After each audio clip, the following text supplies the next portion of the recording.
Welcome to Folklore on the Rocks. Hello, everybody. I'm Logan. I'm Lindsay. And welcome to Folklore on the Rocks. So yeah, we are off to another exciting destination today, and we've got another drink in mind, and we're going to share some stories with you. Isn't that right, Linz? We are. Although we wanted to share a quick announcement. Oh, yeah. I get rolling too fast. You're fine. We're getting there. So we are going to be changing how our episodes kind of cycle through.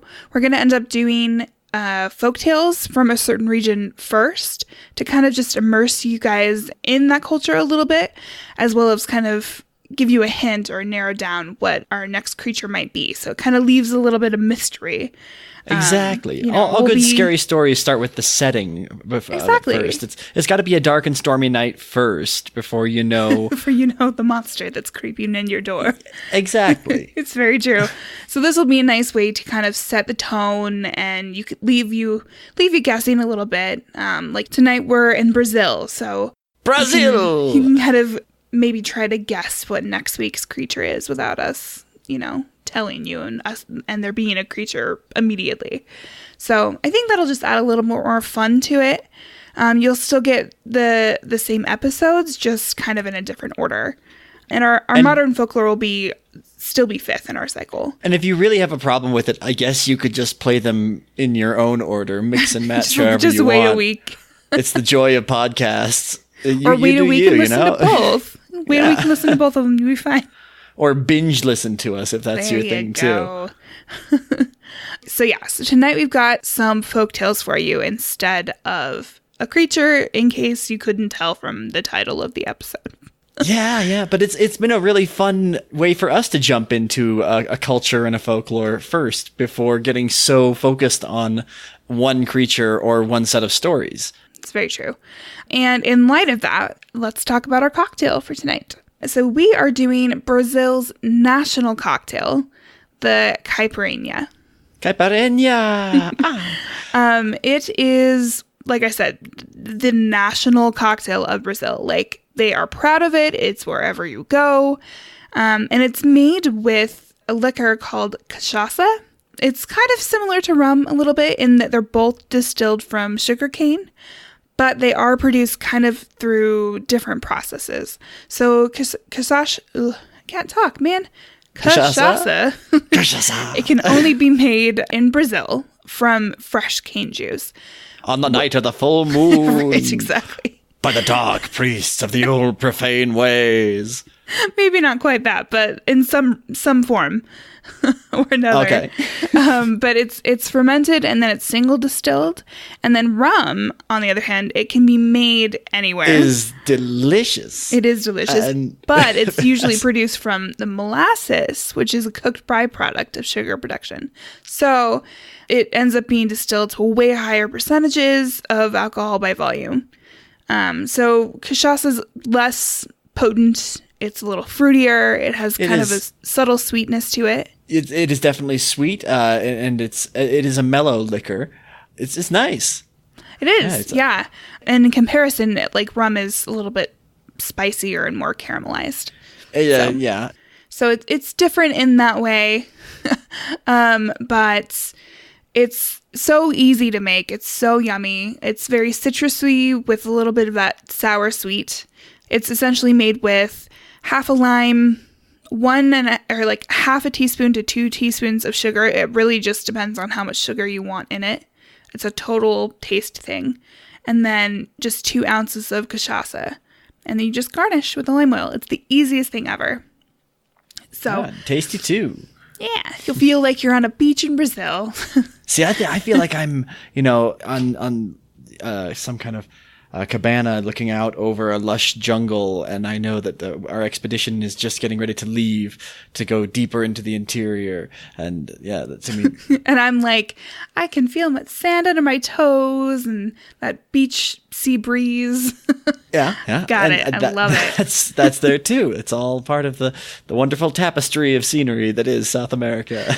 And it's kind of great that it evokes that too, because I'm sitting here freezing actually.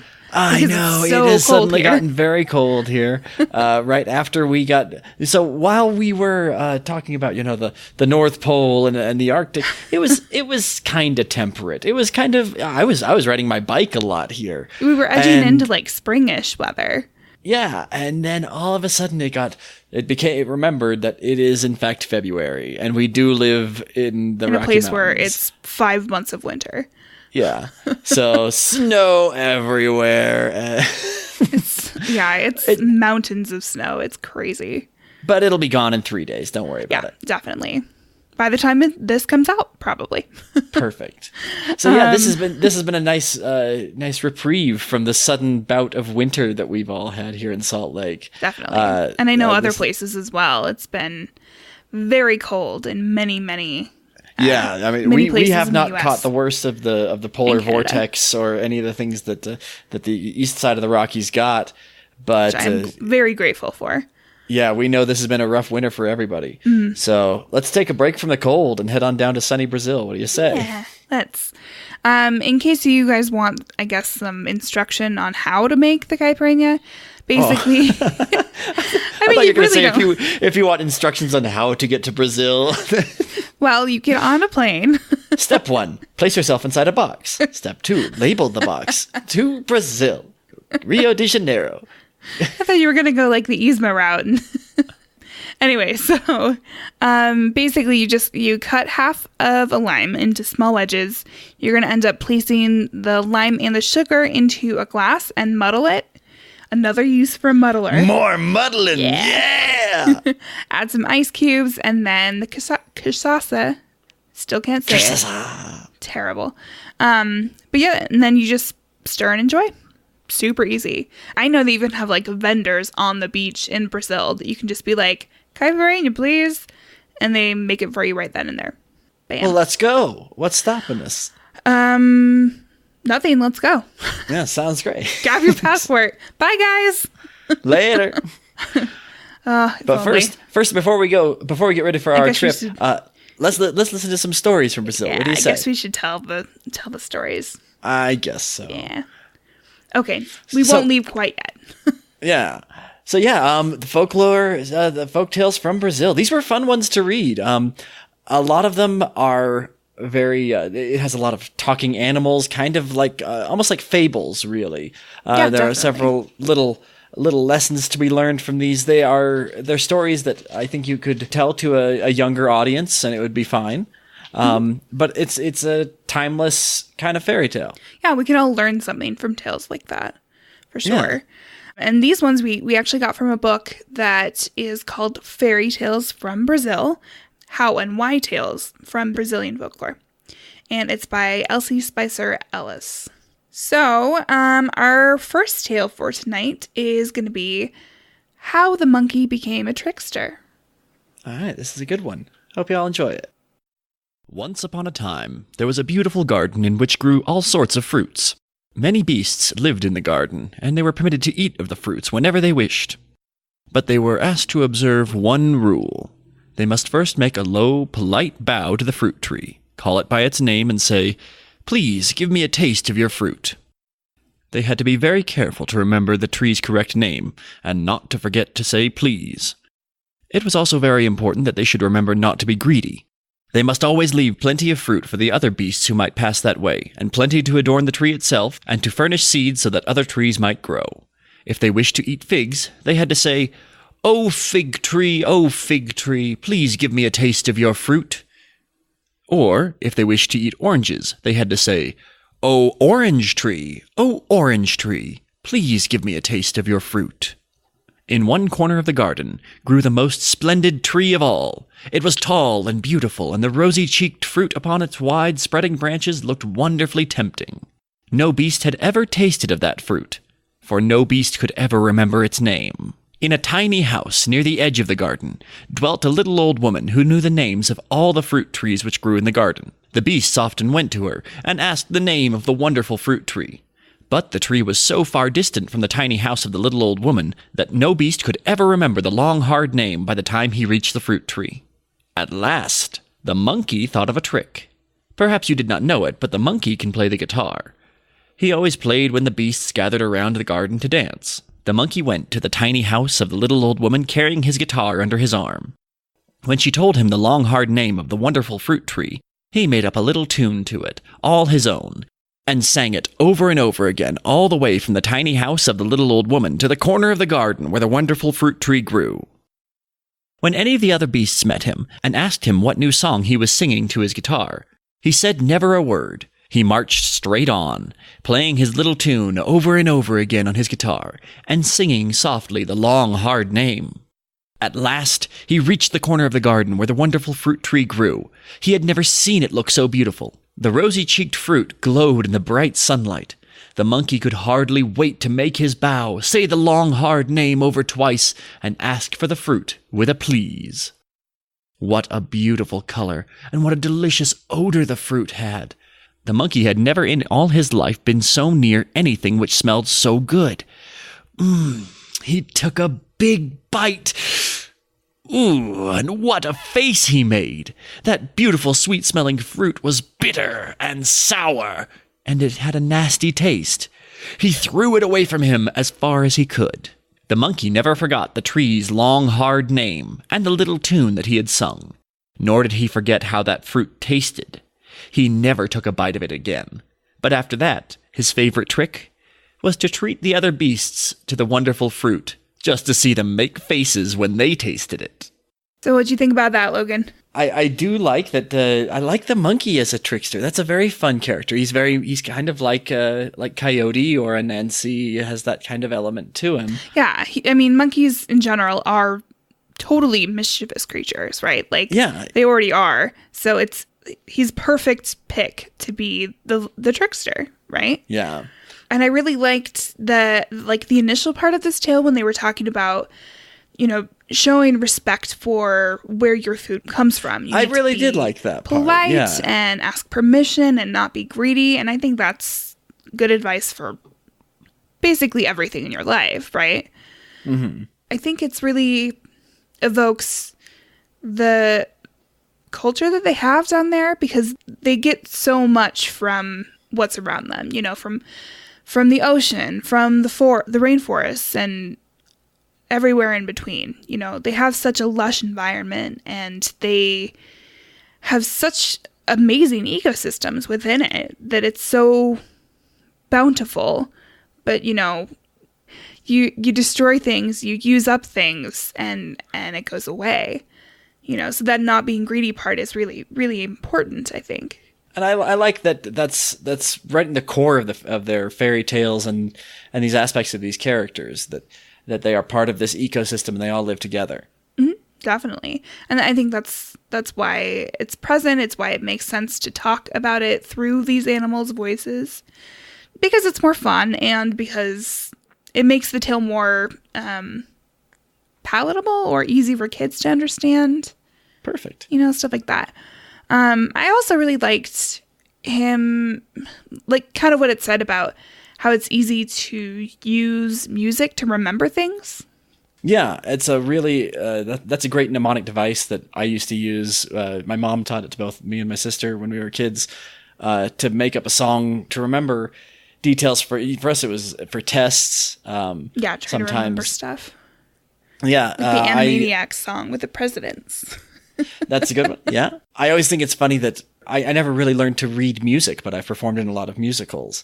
So I just pick them up by ear the whole time.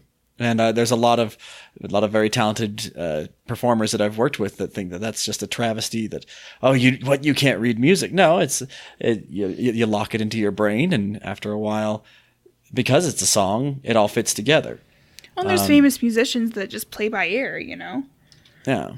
So it's it's really cool. Like it's a really cool way to remember stuff, and I think a good way to call back to that is you hear a song that was on the radio when you were 12, and it plays, and you can remember every single word. Mm-hmm. It sticks in your brain really well. So I think that was a really smart thing. It was a really smart thing for him to do to remember the name of the tree. Yeah. Now, this gross fruit that turned out to be so icky and terrible, what do you think it tasted like? To me, What it tastes like. Yeah, to me, it reminds me very much of like a durian, which has a terrible odor but a sweet flavor. This is kind of the opposite. It also kind of it made me think of something like perfumes or even like the smelly markers that they smell one way, but if you ever tasted them as a kid, terrible. They don't taste like they smell.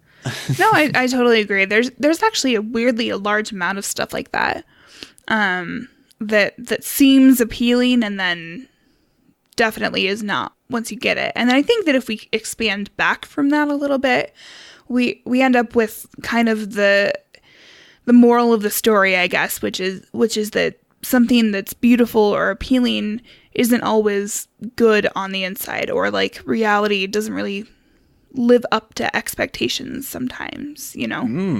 Could it be that we have landed upon a lesson in this little tale? I think we may have. I mean, I guess another one would be like that he worked hard for his goal and was disappointed. You know, like it's not always going to turn out like you wanted to. I do think that that's an important lesson to include, that things don't always work out exactly the right way. Yeah, and he turned it to his favor because now he's having a lot of fun with it. Right? I mean, and then now he has it as a tool that he can use. Yeah, he's finding a different kind of enjoyment. And that's a good lesson to take from it too. You know, you may end up with a different aspect to something that you didn't expect before, but you do end up with something good. It's just not necessarily what you thought you would. Yeah. I think that's like an adulting lesson for all of us. None of us... That's a very good lesson for everybody. None of us are where we thought we would be. At least I know between the two of us, really. Nope. But we're enjoying ourselves, and that's what's important, you know? Yeah. At least I am. I can't speak for you necessarily. But... Of course I am. I've got a Caipirinha here. Yeah. Well, and knowing you enjoy life as a whole all the time in general. Which is a great way to look at it. I try to take lessons from old Mr. Monkey. Life's too short not to have a good time with it. Yeah, it's so true. It is so true.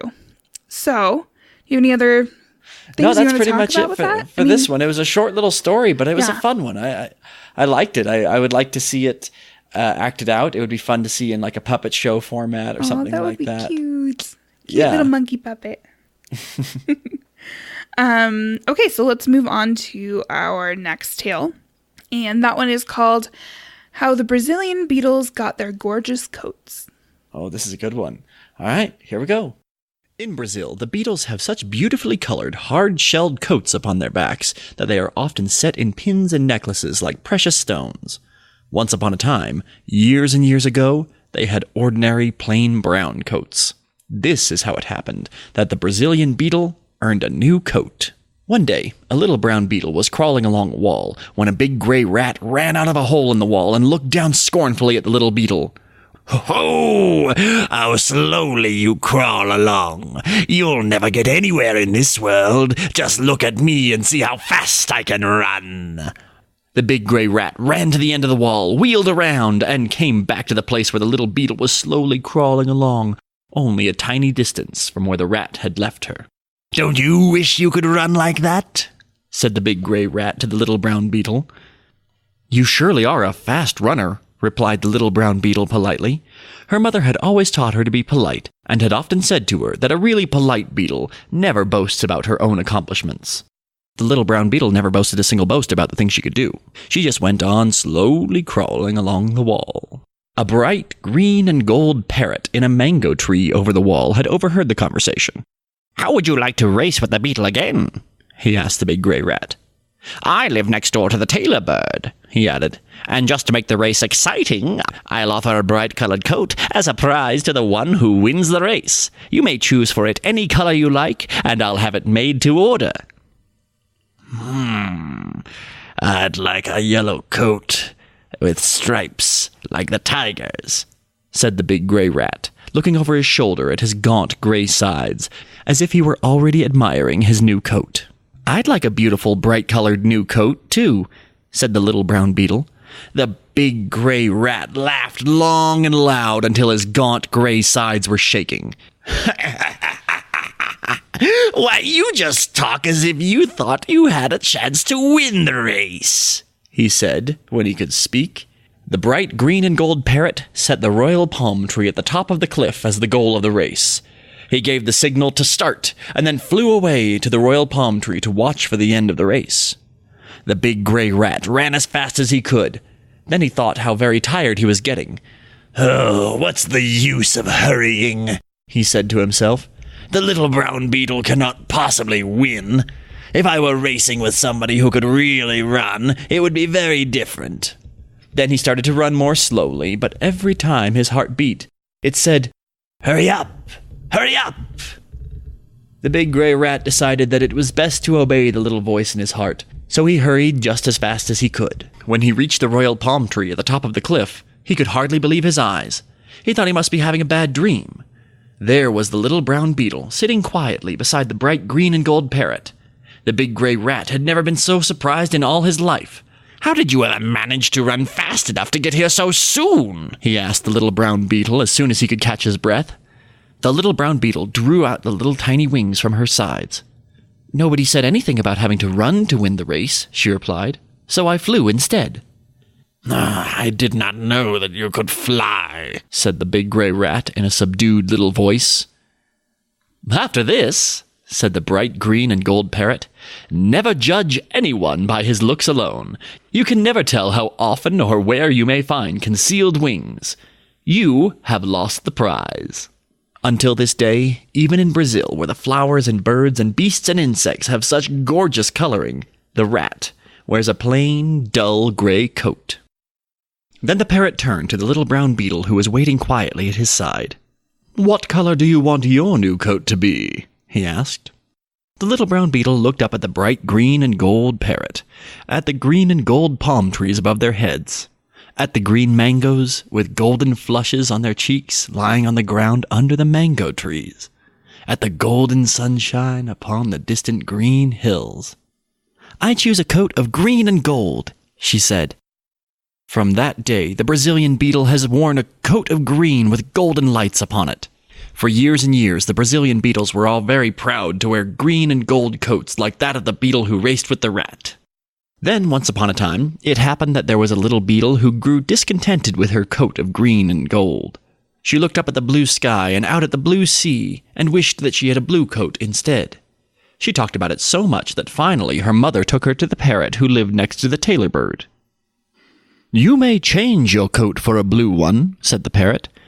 But if you change, you'll have to give up something. Oh, I'll gladly give up anything if only I may have a blue coat instead of a green and gold one, said the discontented little beetle. When she received her new coat, she thought it was very beautiful. It was a lovely shade of blue, and it had silvery white lights upon it like the light of the stars. When she put it on, however, she discovered that it was not hard like the green and gold one. From that day to this, the blue beetle's coats have not been hard and firm. That is the reason why the jewelers have difficulty in using them in pins and necklaces like the other beetles. From the moment the little beetle put on her new blue coat, she never grew again. From that day, the blue beetles have been much smaller than the green and gold ones. When the Brazilians made their flag, they took for it a square of green, the color of the green beetle's coat. They took for it a square of green, the color of the green beetle's coat. Within this square they placed a diamond of gold, like the golden lights which play upon the green beetle's back. Then, within the diamond, they drew a circle to represent the round earth, and they colored it blue like the coat of the blue beetle.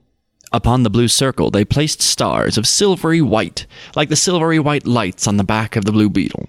About the blue circle of the earth, which they thus pictured, they drew a band of white, and upon this band they wrote the motto of their country, Ordem e Progresso. Order and progress. Ooh, what'd you think of that one? I actually really, really liked this tale. It felt like kind of 2 or 3 stories in one. Yeah, I felt like this one, while I was reading it, I could have ended it a couple of places. It felt very much like they were trying to get to somewhere. Yeah, it's the Return of the King syndrome, where the movie ends and then keeps going for a half hour. Exactly. And then ends again, and then they have another shot that would have been perfectly serviceable as the ending for the original. But yeah. It's very true. But for And that, yeah, but aside from ending a couple of times, it's a fun story. It has a lot of little lessons in there. Looking at kind of the framework of the story, it feels like, again, it's a story that's been told a couple of times and people have built onto it. And yeah, it was very tortoise and the hare. yeah, it Initially, definitely at started least. there. Yeah, and if you're not familiar with that, it's one of Aesop's fables. And for those of you who like your Latinized schwas, Aesop's fables as well. Oh, is it? I don't know. I always heard I Aesop's. don't know either. Yeah, AE, but there are some knows? that would disagree. And so Now we've said both, so we're technically right, no matter yes, we fired both barrels. Something's going to hit. Done. With the rat, like the first thing that I thought of was rodents of unusual size. Ah, yeah. See, I tried to read him kind of in the voice that I used to play Templeton the rat in Charlotte's Web. Templeton is bae. He is my favorite. And I will forever and ever have his smorgasbord song stuck in my head. Yeah, for when I all did of the my play, life. we didn't sing the song, but I definitely still. sang it a lot backstage. Exactly. Oh, man. So great. Such a good movie. Such a sad movie. Yeah. In case you don't know who Templeton is, it's from Charlotte's Web, the book Charlotte's Yeah, Web. you have a homework assignment, You ladies do, and gentlemen. absolutely. Especially if you like stories about animals talking. Yeah, this is that's right up this your alley. book. You're listening to our podcast, but you haven't read the collected works of E.B. White. It's so good, guys. I mean, it's very emotional, but it is fantastic. And it's a movie too, so you can watch the movie even. It's a super sad movie. It really is. Oh, Wilbur. Anyway, well, we've tangented there. Yeah. And on down. No, but yeah, so the rat, the character, I like that character has carried over into really, he's a great example of that this story is not just, it didn't just spring up in Brazil. Very much like the people of Brazil, it came from somewhere else. And so the rat archetype, some of the fable narrative structure, the talking animals with a lesson to learn, the tortoise and the hare, a lot of those are bits that people have taken with them as they travel a long distance. And so it feels like that could have been part of where this story came from because it's part of the identity of Brazil. Mm-hmm. Absolutely. And I think it's just kind of a universal concept in the world.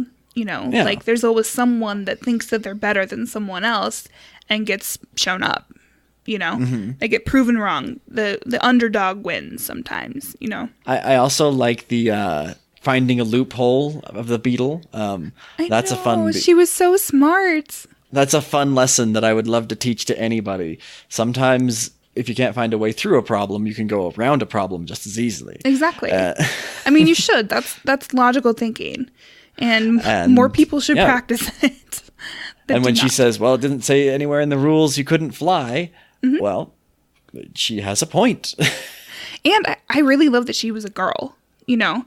In a lot of these tales we're reading tonight, most of the characters are guys. But with this, like, there was no trumpeting around the fact that she was a girl. She was just literally a girl, and it didn't matter anyway, which is exactly, I think, how it should be. It just felt natural, and I think that's fantastic. And I'm not sure, you do see that quite a bit in modern storytelling and folklore, which is awesome. You know, when people are adapting fairy tales or old stories for a modern audience, go ahead and make it diverse.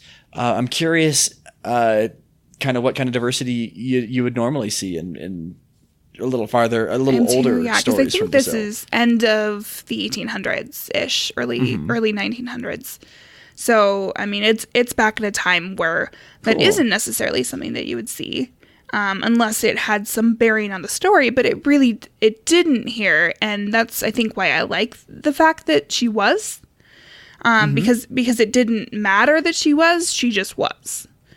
So it felt weirdly progressive. I guess, in a great way. My initial thought with this was all of the different people and all of the things in the world that are kind of telling you that you're not as good as they are at things when you have your own things that you're good at. And we kind of miss the skills that others can have because we view them through the lens of our own skills. So it's I feel that's a very real lesson, especially in the age of social media, where it's very easy to jump on, your feed of choice and see how everyone else has a much nicer life than you do. And it's kind of hard sometimes to think that you measure up or anything like that. I think that it's a thing we've all been a victim of, but we've also all done. Yeah, because everyone only wants to broadcast their best moments and let everyone think that their life is awesome. That's, I guess, part of human nature. Maybe it's become part of human nature, but definitely, yeah. So I think from this, what we can take is that it really pays to kind of step into other people's shoes, so you kind of don't underestimate or misjudge them. Perfect. I think that's nice. I liked that in the story they were also very polite as well. And it was kind of a polite story. Well, I mean, at least the beetle was. She was polite. She didn't boast that she clearly had skills. They just didn't happen to be walking at the pace of a rat. They were flying. I think that kind of moving into like how it was multiple stories in one, I think that it was a fun way to kind of explain the different kind of species of beetle that they have, as well as the colors of the flag. I mean, it felt like weirdly separate, but they were also, it was interesting that they were like, oh, it's this, and it's this. And by the way, it's the same as this. But it all made sense. It was just kind of a little disjointed. Well, again, it's a good story to tell to children. It's got a little bit of a lesson to it, a small touch of knowledge, folksy as it may be. It's very like, okay, now let's draw the Brazilian flag. Now that we know the colors. Yeah, this is a story you might find in like an activity book or something like that. Yeah. That being said, it's legitimately old and has some gravitas and some weight. This is still a fun real piece of history. It just is lighthearted and definitely positive. Yeah, definitely. I think the takeaway from like the second part of the tale with the beetle that wanted a different color, like that you can still have something wonderful and still want something else, right? Yeah, I did think that was a little bit weird that the beetle, who was kind of the hero for the whole first act of the story, the character, even though yes, it is a different beetle, kind of does this about face. In from the audience perspective, the beetle is now this. Oh, I don't want this color. I would do anything to change this color. And it may have been a device just to get the two different colors into the story. Totally possible. But it's also very much a thing that humans do, right? You have a wonderful life and you have privilege or you have some sort of skill, but you really, really wish that you had this other skill, or you really, really wish that this other thing was different, Oh yeah. And that's been what we do.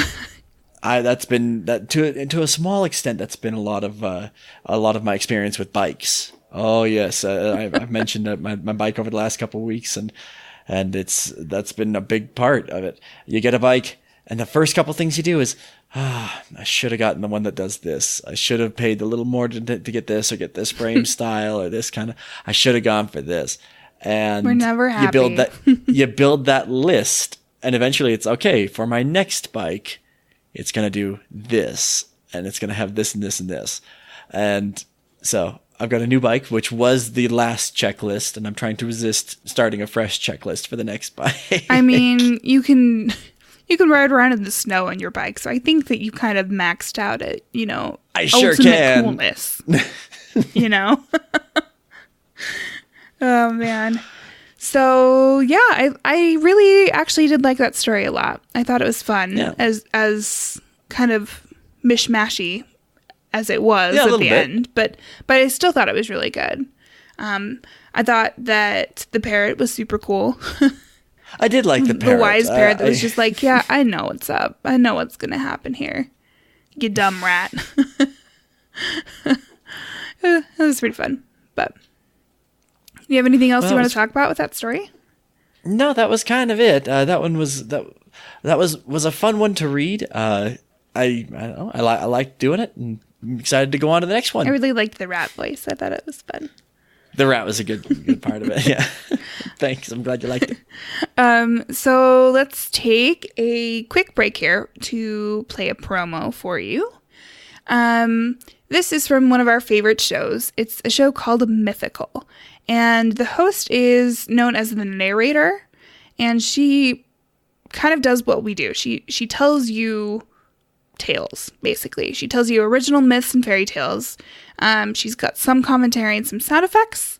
And each of her seasons has a theme. So like her first season was Tales by the Brothers Grimm. And then the second season that she's currently in right now is all Italian fairy tales. So because they are actually like the original tales, they can be kind of dark at times, as they should be. Cool. But it's a really fun show. And I think that if you like these kind of episodes that we do, you'll definitely like this show. So we are going to play that for you right now. Yeah, let's check it out.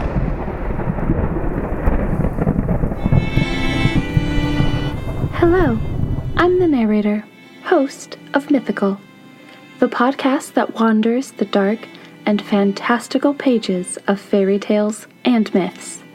In each episode, I read a dark and original fairy tale.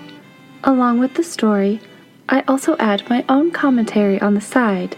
I add sound effects to bring the story to life and give a little bit of history on how the tale may have changed over the years. You can find Mythical on all popular podcast apps. Have a magical day, and I'll see you soon. All right, so our next story is called How the Monkey Escaped Being Eaten. Ooh, it's another one with that old Mr. Monkey. Once upon a time, ages and ages ago, people ate fruits and nuts. Then there came a time when fruits and nuts became scarce. People had to eat meat. So they began killing the various beasts to see which ones were the best to eat. They skinned them and cut them into pieces and cooked them over the fire. Some of the beasts were good to eat. Others were not good at all. The ox was found to be very good. So was the sheep and the armadillo. Then one day a man thought he would try to eat the monkey. The monkey was playing his guitar. A-lee-lee-lee, a-lee-lee-lee, lee-ray-lee-ray. The man came close to him and said, "Come here, little monkey. Let me hear your music. I enjoy it very much." All the time the man was coming closer and closer to the monkey. Just as he was about to reach out his hand and seize the monkey gave a sudden leap to a tree and hurried away to the treetop. After that, every time the man heard the monkey play the guitar, he would come near and try to catch him. The monkey grew afraid of the man, so afraid that he gave up playing his guitar at all. For a long, long time he did not play upon it. One day he felt he just must have some music. He hid in a hole in the ground, and there he played upon his guitar. He did not think the man would hear him, but the man had very sharp ears. When he got through playing, he started to come out of the hole in the ground, and there was the man waiting for him. He quickly crawled back so far that the man could not catch him. The monkey waited and waited for the man to go away, but the man did not go away. After a while, the man became thirsty and went to get a drink. He left his little boy in his place to watch for the monkey. After the man had gone away, the monkey called out to the little boy, Oh, little boy, don't you wish that you could see this monkey dance? The little boy replied that he wished he could. Just put your little eyes down to the door of my little cave, and I'll show you the monkey dance, little boy, said the monkey. The little boy put his eyes down close to the hole in the ground. No sooner had he done so, than the monkey threw dirt into the little boy's eyes. When the little boy was rubbing his eyes to get the dirt out of them, the monkey made a sudden dash out of the cave and escaped into the treetops. When the man returned, the little boy did not dare tell him that the monkey had escaped. The man waited and waited and waited there by the hole in the ground. At last he became tired of waiting and went away. After that, the man tried harder than ever to catch that monkey. If he had not had the good luck to catch the monkey napping one day, there is no knowing when he would have got his hands upon him. One day, however, he caught the monkey napping. He shut him up in a box and carried him home to the children for supper. The man put a big dish full of water over the fire, ready to cook the monkey. Then he went away to collect more fuel for the fire. The monkey and his guitar were shut up in the box. And there, inside the box, the monkey played on his guitar. Li-li-li, li-lay, li-lay, li-hooray, li-hooray. With this, the children came crawling close to the box. Whoa, children, oh children, do you wish you could see the monkey dance? Said the monkey. The little children replied that they wished that they could. Oh, this box is so small, and there's not room enough for me to dance in here, said the monkey. Then just let me out, and I'll show you how well I can dance. The children opened up the box and let the monkey out into the room. The monkey played on his guitar. A-lee-lee-lee, a-lee-lee-lee, lee-hooray, lee-hooray. And he danced about the room. And then he said, oh, children, you have got nothing at all cooking in that pot over there. Let us put something into that pot to cook. The children thought that it would not be polite to tell the monkey what the pot of water was waiting for. So they let the monkey fill the pot as he liked. He put into it some little dry sticks and an empty coconut shell. And then he said, whoa, children, I cannot dance any more. It is so hot here in this room. The children begged him to dance some more. Well, if you open up the door a little bit, then I can have some more air to breathe. I'll show you a new dance, said the monkey. The children opened the door. The monkey danced over to the door, and out of the door, away to the treetop. That was the very last they ever saw of him. He moved to another part of the country after that experience. When the man came home with fuel for the fire, the children did not dare tell him that the monkey had escaped. They let him think that the sticks and the coconut shell in the pot was the monkey. He built a big roaring fire under the pot, and soon it was boiling merrily. After the pot had boiled a while, he called to the children to come to supper with him. The children let him taste first. He fished a hard stick out of the pot and bit into it. This is not the monkey's leg. This is just a dry stick, he said, as he made a wry face. Then he fished the empty coconut shell out of the pot. That is not the monkey's head, he said as he tasted it. That is just an empty coconut shell. He couldn't find a single trace of the monkey in that monkey stew, and he never wished to make a monkey stew ever again. What do you think about that? Well, that one. See, now, okay. I gotta ask, what did you think of the singing monkey? I loved him so much. Because it says right in the story, he starts to sing, and he's a very musical character. These are characters that play instruments, and he's a musical kind of guy. And that's something that I kind of found in these stories. Music is a big part of it. Definitely, yeah. And you made really, it so. He was great. I loved him so much. But music is a big part of their story right from at the very core. Mm-hmm. And so, admittedly, I didn't really go with a Brazilian music theme for him. I went a little more, I don't know. What, Elvis-y? Elvis-y, yeah. That was a big part of it. I think I was channeling a quote from Ernie Hudson's character from Congo, where he says, "Right now, every monkey in the jungle thinks he's Elvis Presley." Well, then, if it's from that, I mean, we know we love Michael Crichton, so indeed, might as well, right? But yeah, so I like the monkey, and I like his escape plan as well. So much fun. Find another way around a problem than through it. It's true. I mean, and it was. I mean, it's strange that the animals are kind of anthropomorphic and can play guitar and talk, but people are okay with trying to eat them. A little strange that way, but I mean, I guess it's not really about that necessarily. I do think that the trauma of someone trying to kill you because you're doing something that you love, so you give that thing up, is kind of rough, because he stopped playing his guitar, which he loved to do because it was putting his life at risk. I like that he crawled into a hole and he's going to secretly play his guitar. But I really want to. He's going to... Yeah, Poor monkey. He's going to...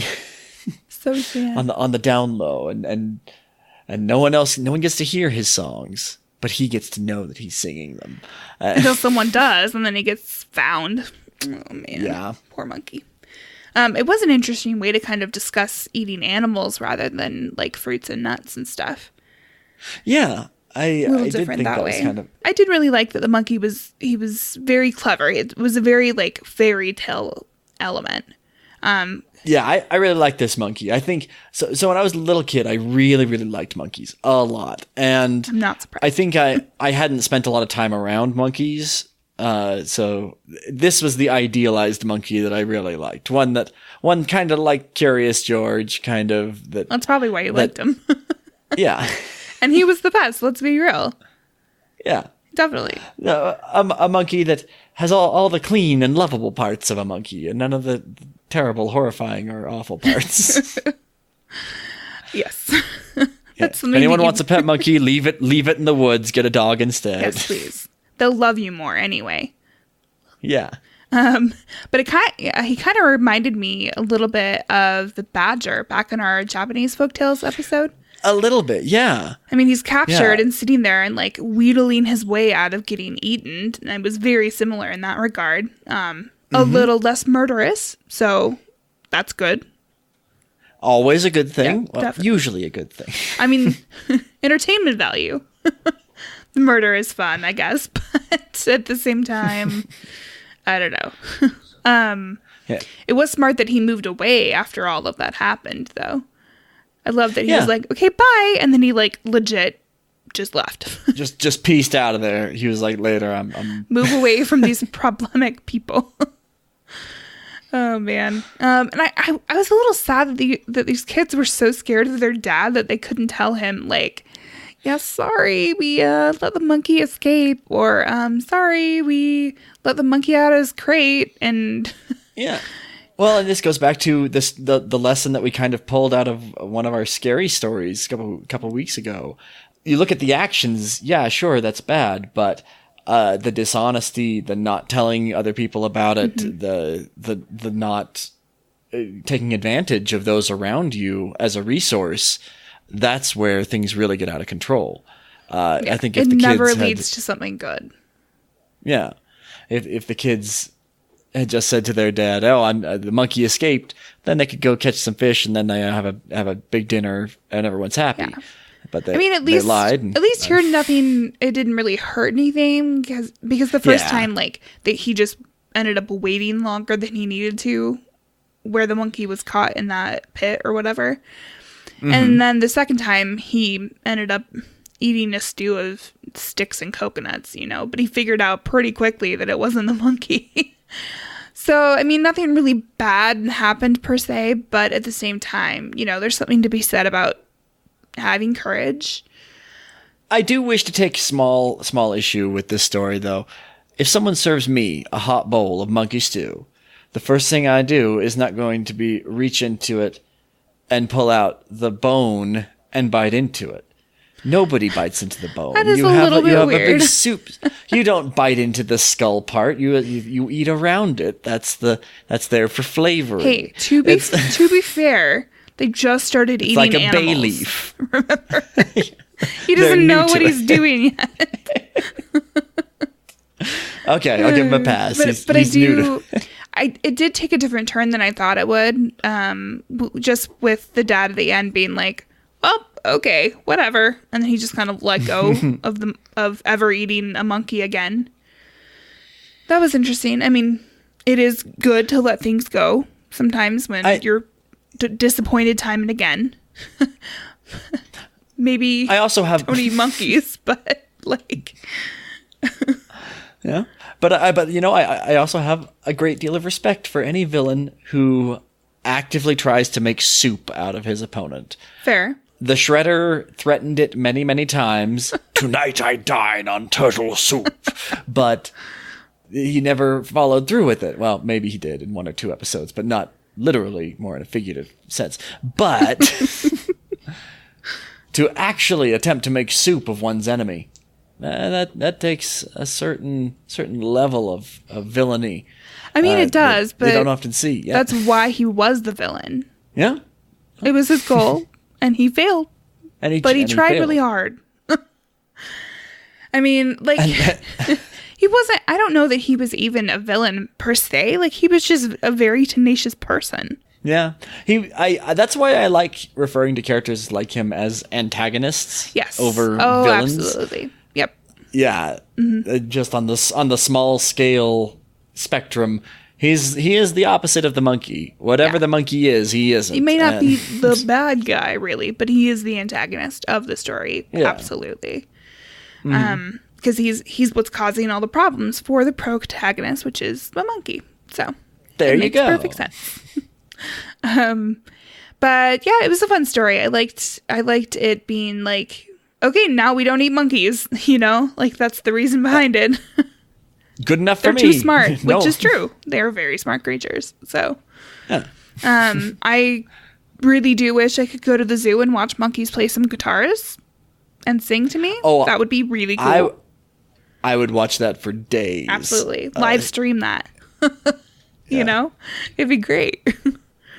Somebody out there, if you've got a monkey that plays the guitar, apes are Let us also know. acceptable. I think, wasn't Curious George an ape? He didn't have a tail, right? Did not have a tail. So no But prehensile tail. That means he's not a monkey. Well, with this one, you have to assume either the narration is wrong or the Fair, illustration is wrong. because he does look like a monkey. Yes, just without a tail. In every written instance of him, he is a monkey. Maybe it's a different species we don't know about that kind of like straddles that line, kind of like a Manx cat, where they don't have tails. Yeah. Maybe. Or I don't know. or perhaps he lost it when he was younger in some unfortunate accident, Fair. like the polar bear that sat on the ice and lost his tail that way. Exactly. Yeah. I don't know. It's curious. Curious, very Maybe curious. that's why he's Curious George. I like to think of him without a tail. I feel Does like he have that. a tail? I can't even remember. It's been so long. Hold on, let me Google it. No, he doesn't. Curious George. We are live Googling on the air, ladies and Tail. gentlemen. Never been done before in podcast history. Hey, And I'll tell you, he doesn't have a tail. I'll tell you, calling He it right does. now.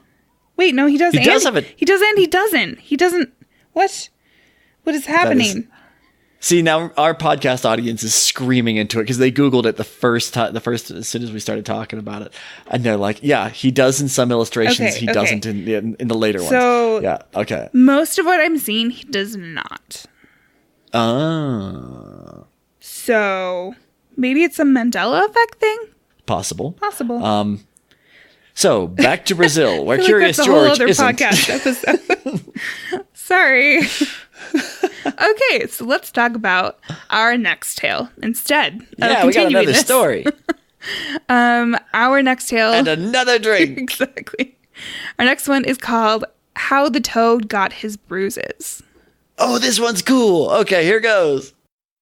Once upon a time, ages and ages ago, the toad had smooth skin. In those days, he was a great roamer. He could never be found in his own house. If anyone ever had a party, he was sure to go, no matter how far away from home it was held, or how long it took to get there. One day, the toad received an invitation to attend a party in the sky. You can never get to this party," said his friend the armadillo. "You don't know how slowly you travel here upon the earth." "Wait and see whether or not I go to the party," said the toad. Not far from the toad's house, there lived a big black buzzard. No one liked the buzzard. He was very unpopular with all the birds and beasts. The toad hopped over to the buzzard's house. The buzzard was outside the door making music on his violin. "Good morning, friend buzzard," said the toad. "Are you going to attend the party in the sky?" The buzzard replied that he was planning to go. "That is good," said the toad. "May I have the pleasure of your company for the trip?" The buzzard was delighted to have the toad seek his company. It was a new experience. Why, I'll be charmed to go to the party with you," replied the buzzard. What time shall we start? We'll start at 4 o'clock, said the toad. Come to my house and we'll go from there. Be sure to bring your violin with you. Promptly at 4 o'clock, the buzzard arrived at the toad's house. He had had his violin with him, of course, because the toad had asked him to bring it. I'm not quite ready to go, the toad called out. Just leave your violin there by the door and step inside. It will only take me a minute to finish getting ready. The buzzard laid his violin carefully outside the door and went inside the toad's house.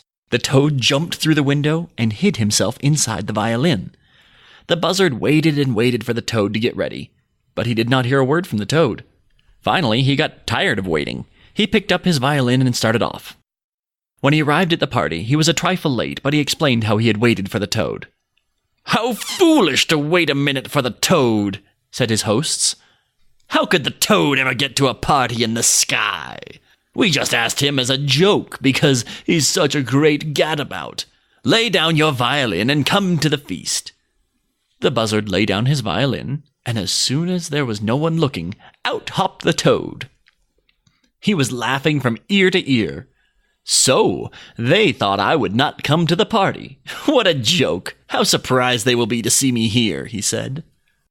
There was nobody at the feast who was as gay as the toad.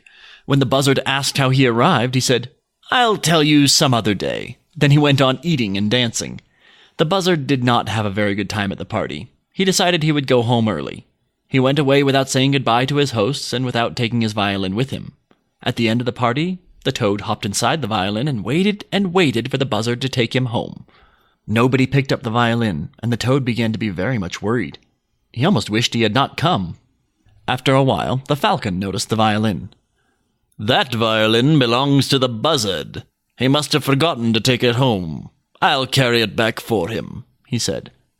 The falcon flew toward the earth with the violin. The toad shook about terribly inside the violin. He got very tired. The falcon got tired too. I'm not going to carry this heavy old violin of the buzzard's another minute, said the falcon. I was foolish to offer to carry it in the first place. The buzzard is no friend of mine. And he let the violin fall. Down, down toward the earth it fell. Oh, little stones, get out of my way, called the toad as he fell. The little stones had deaf ears, though. They did not get out of the way. When the toad crawled out of the wrecked violin, he was so covered with bruises that he could hardly hop home. The buzzard never knew what became of his violin, or why the toad had lost his good looks. To this very day, the toad shows his bruises, and he is entirely cured of being a roamer. All right, party toad. Yes. Yeah, party toad. I so love that he's a partier. And first question, why was he completely unfazed by getting an invite to a party in the sky? Like, how did he not understand initially that was like a joke? No, see, I think that that may not have been too unusual for a gentleman of the toad's social standing. Think? I mean, they talked about like, oh, we thought it would be funny or whatever.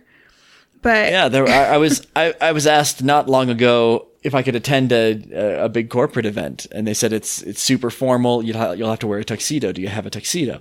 My response was, it's not whether or not I have a tuxedo that matters. It's which tuxedo I will wear. Fair enough. And I see a little bit of myself in old Mr. Toad here. In this particular version of the Toad, he has a very wide social circle. I hope you're nicer to buzzards than he is. I usually am. Good. I would imagine I have great respect for, yeah. But I don't fit in a violin as well. No, that's true. I mean, very few people would, I think. I like the way that he overhears them making fun of him. And he's just like, well, going to the party anyway. Seriously. Well, I mean, he was there, technically. Yeah. Already. Like, what was he going to do other than go to the party? But he might as well have fun and then kind of proves them wrong by being the life of the party, which is cool. Mm-hmm. But honestly, the freaking buzzard. I was so sad for him. Like, he was just so happy that somebody wanted to be his friend and go to a party with him. Like, he was like, please just punch. And then he gets essentially stood up by the toad and then made fun of for no reason. and made fun of for waiting for him. Like, yeah. can't The buzzard win. had already agreed to give the toad a ride. He can't win, and I relate to him so hard. I was like, Buzzard, I feel you throughout this whole story. The buzzard. Poor thing. Oh man. Like, I'm actually glad that he just left the toad there. He was like, peace out. I'm not dealing with this crap anymore. I definitely I felt a lot like that buzzard. One time I was waiting for our friend Freddie, and I was waiting in his house, and he was nowhere to be seen. He was taking a nap upstairs, and I decided to start having a couple of drinks while we wait, because we were going to go to a music show, and we had planned to have a couple of drinks and take a car there. And the problem is, he wasn't there. So I'm starting my pregame because, well, we have an event to get to. I've got things to do, and the only music I have are the MP3s on my phone at the time, which were the collected works of UB40. Oh my god. So I'm there drinking by myself in Freddie's kitchen to red wine. That's amazing. And Freddie sends a text, and he says, sorry, I fell asleep. I'll be down in a little bit. And I send a text that is meant to be, don't worry about it. I'm just waiting in the kitchen.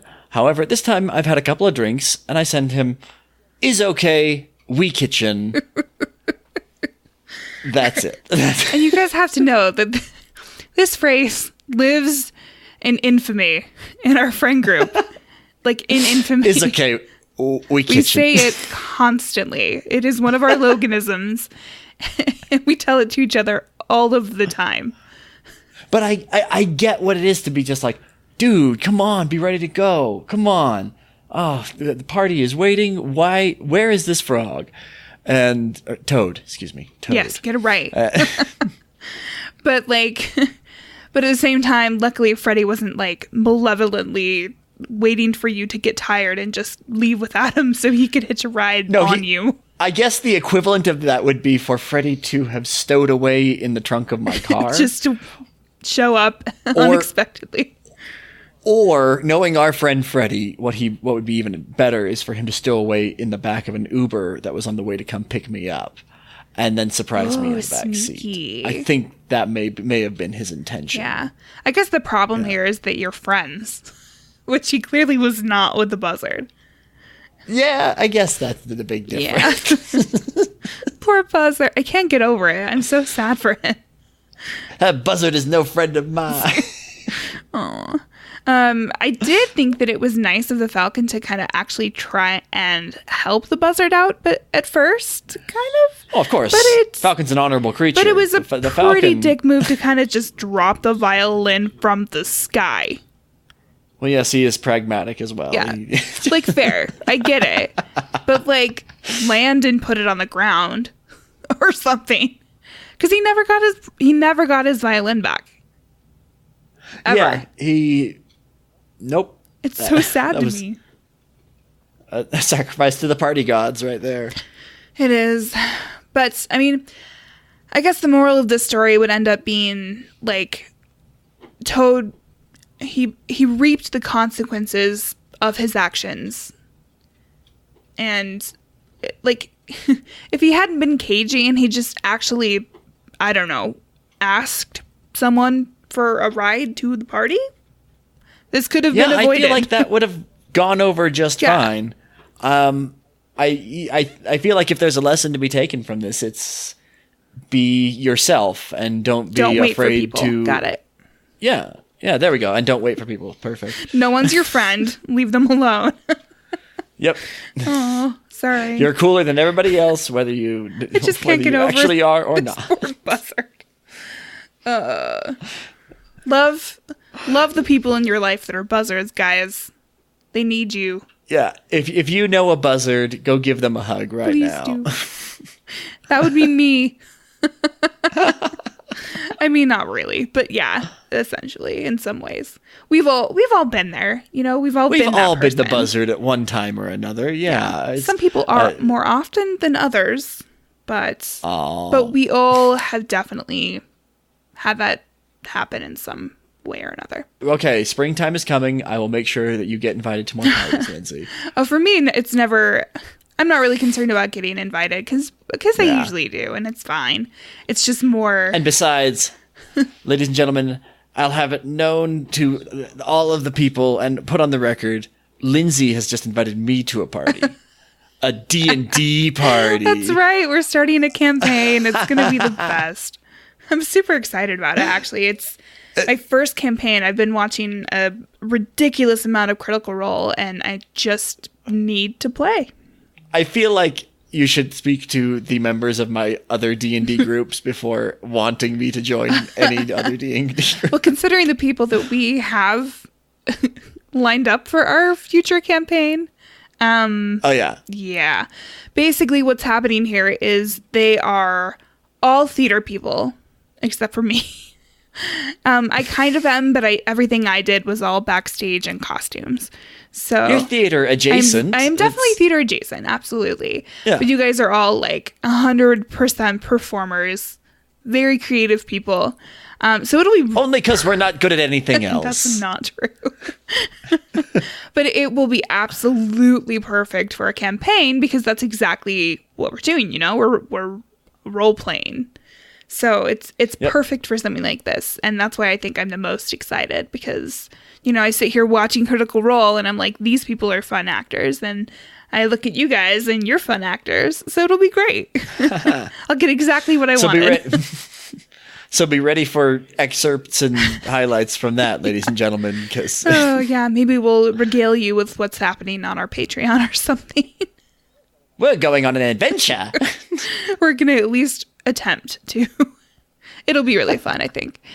I think that's going to probably be all for us this week. That is it. Yeah, we only had a couple of stories, but I think the stage is now set for us to venture forth into Brazil. Oh yeah, 4? Yeah, we had 4. They were just short, but you know, it's different than when we have a half an hour long story like we did last week, which was good, just very long. So everyone's all set for our next episode. We'll go a little now. Tell us your guesses. What do you think we have coming for you next week? Yeah, what's it gonna be? Now we know that the fairy tales were a little lighthearted and maybe a little younger in audience and tone, which is actually good because next week is probably going to get a little bit dark. A little bit dark. A little bit more. So we're going to run the gamut of Brazil. Macabre. It'll definitely get a stronger rating. It's not spooky. It's just a little harsh, I guess. Cool. It'll make a lot more sense once you know what I'm talking about. Yeah. But don't come in next week expecting it to be all shits and giggles. You know. But also don't come in expecting it to be no shits and giggles. Because after all, this is Folklore on the Rocks. It will be some, absolutely. Yeah. Anyway, so let's wrap this up. Let's do that. As always, you can find us on Instagram and Facebook at Folklore on the Rocks. You can find us on Twitter at Folklore Rocks. We've got pictures, notes, and sources on folkloreontherocks.com. Lately, I've been starting to kind of put links to things that we mention in the show that are kind of random. Like we'll put Curious George link there or something, you know. Oh, yeah. If you don't know Curious George, we'll put learn a picture. About Curious George. I'll find out if it really is Mandela effect or not and let you know there. Yeah. Let's see. Other stuff. If anyone would like to hear some Brazilian heavy metal that I've been listening to a lot of, Angra is an excellent Brazilian heavy metal band. Link the shit out of that. It'll be great. And really listen for the signature rhythms that go into it. They incorporate a lot of kind of jungly sounds. And I like that. Into their power metal. You got to go to the show notes to find that. So that's on our website. Yeah, down in the show notes. That's on folkloreontherocks.com. So very easy to remember. We do have a Patreon, which we appreciate anything that you are willing to give. If you don't want to commit to giving a certain dollar amount a month, you can also donate via PayPal. There's a button just on our website if you want to do that. We also do have a merch shop, which is exciting. Hopefully all the merch turns out okay. It's through Threadless, so I'm hoping that it prints out well and looks good. We'll see. We'll see what happens. Hopefully the quality is good. I have faith it's going to be just perfect every time. They know what they're doing, is what I'm going with. That's kind of their livelihood. So, this is not their first rodeo. It isn't, exactly. Once again, free stickers if you write a review and you send in a screenshot. And if you don't mind, please rate us, leave us a review on iTunes. It's very helpful for helping other people find us. It's also really cool for us to read those. This is something that both Lindsay and I, we put a lot of work into it, and it's something that's been really fun to do. Mm-hmm. And it's so cool to hear that anybody is actually listening, is liking it and out there. It's not even the positive side of it, of how much everyone's liking it. It's just that people include us in your day. Yeah. That's such a cool thing. Well, it's and hard. We're happy to do it. It's hard because we're just sitting here chatting, essentially, so we're not necessarily there with you while you're listening to us. So it's nice to hear that it's actually happening somewhere. Yeah, people take podcasts and they go about their day with them. I listen to them while I bike around town, and some people listen to them at work. I wonder if anyone actually listens to our podcast while hunting monsters. I sure freaking hope they do. That would be Let a cool us know thing. if that is you. Give us a shout. Yeah, if you are a professional or semi-professional monster hunter, even if you just dabble, let us know. and bring us along on your adventures. Tell us about them. We'll do like an extra segment with you or something. Yeah. But yeah, just tell your friends if you enjoy the show. Word of mouth is the most helpful thing that you can do for us.